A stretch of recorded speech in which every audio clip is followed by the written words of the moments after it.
Part 2. My name is Helen Stoner, said our visitor. I live with my stepfather, who is the last survivor of one of the oldest families in England, the Roylott family of Stoke Moran. Perhaps you have heard of my stepfather's family. Holmes nodded. I'm familiar with that name. The family was once one of the richest in England, but several recent Roylotts were lazy, wasteful men who gambled away most of the fortune and land. All that's left is a few acres of ground and a 200-year-old mansion. My stepfather couldn't count on the estate for his livelihood, so he borrowed money and went to medical school. Then he moved to India and did very well there. He'd always had an awful temper, however, and in a fit of rage he beat one of his servants to death. It was a terrible scandal.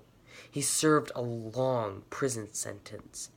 Afterward, he returned to England, a bitter man.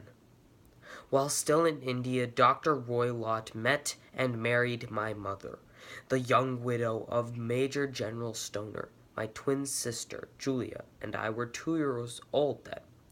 Our mother had quite a fortune, at least 1,000 a year. Her with Will left all her money in Dr. Roylott's control. The only exception was that a certain amount was to go to my sister and me when we were married. 8 years ago, shortly after we moved to England, my mother was killed in a railway accident. Dr. Roylott moved us to his family's estate at Stoke Moran.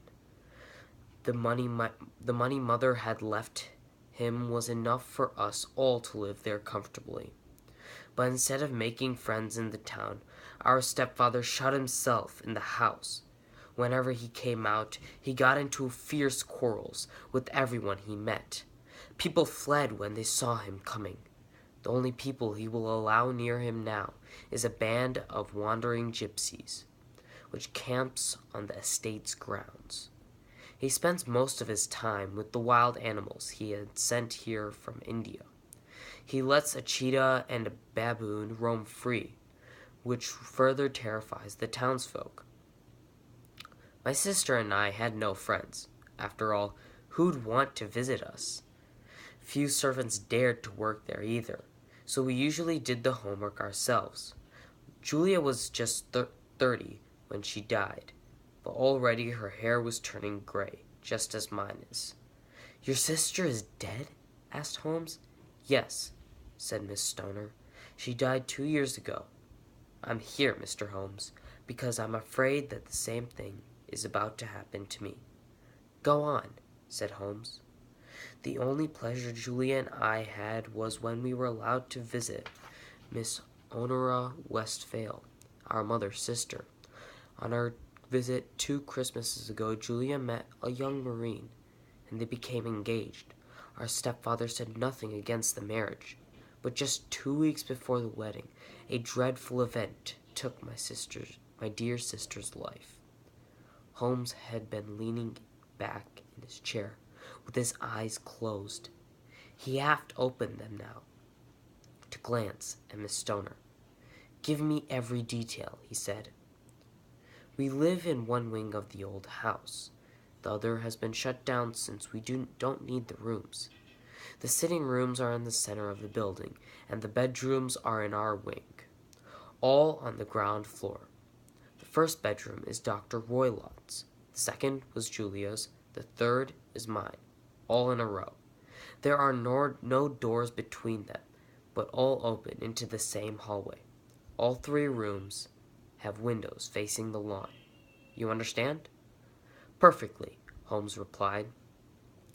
On that fatal night, Dr. Roylott went to his room early, but we knew that he hadn't gone to bed, since my sister could smell the strong Indian tobacco he smokes in his pipe.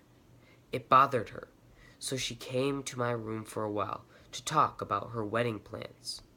As she left at 11 o'clock, she paused at the door. Tell me, Helen, she said, have you ever heard anyone whistle in the dead of night? Never, I said. Why? The last few nights I've heard a low whistle about 3 in the morning. It wakes me up. I can't tell where it comes from." "I haven't heard it," I said, "but it must be the gypsies out on the lawn." "I suppose so," she said. "Well, it's not important. Good night." She smiled at me, shut my door, and a few moments later I heard her key turn in the lock. "Key?" said Holmes. "You and your sister usually lock yourselves in?" "Always. We never felt safe from the cheetah and baboon unless we locked our doors at night." "Quite so. Please continue." "I couldn't sleep. The wind was howling, rain was slashing at the windows, and I couldn't shake a feeling of doom. Suddenly, I heard a terrified woman scream. It was my sister's voice. I rushed into the hallway. Just then, I heard a low whistle. Moments later, I heard a clanking sound, as of falling metal. When I reached Julia's door, the key turned in the lock, and the door swung open. My sister appeared in the doorway, her face white with terror and her body swaying. I threw my arms around her, but she fell to the ground, writhing, as if in terrible pain. As I bent over her, she shrieked and said, "Oh my God, Helen, it was the band, the Speckled band." She pointed toward the doctor's room. I ran for his door, calling out for help, and he met me in the hallway, rushing towards us. By the time he'd reached Julia's sides, she was unconscious. He tried to revive her, but she died. "Are you sure about this whistle and metallic sound?" asked Holmes. "Yes," said Miss Stoner, "I'm sure." "Was your sister dressed?" "No, she was in her nightgown. In her right hand was a burned-out match, and in her left was she held a matchbox." "So she had struck a light and looked about her," said Holmes. "That's very important. Did the police investigate?" "Yes, thoroughly, especially since Dr. Roylott is well known as a violent man. But they never found a clear cause of death. Julia's door had been locked from the inside. Her windows were blocked by shutters with iron bars that are locked shut every night. The chimney is barred too. The walls are solid all around. So is the floor.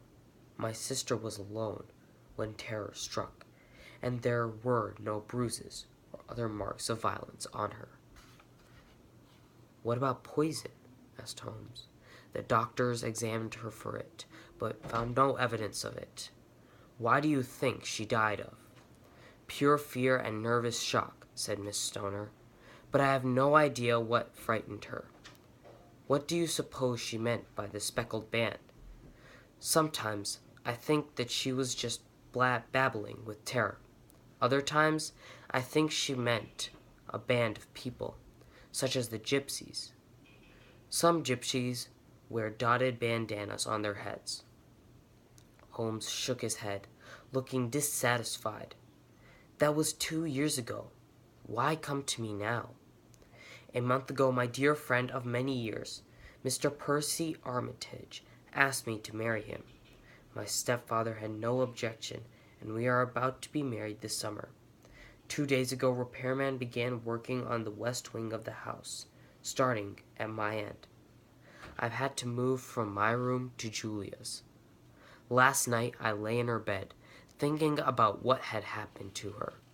Imagine my terror when I heard in the deep of night a low whistle. I sprung up and lit the lamp, but saw nothing. I got dressed, and as soon as it was daylight, slipped out of the house and ran to town, where I hired a carriage to take me to the train. I came straight here." "That was wise," said Holmes. "We haven't a moment to lose.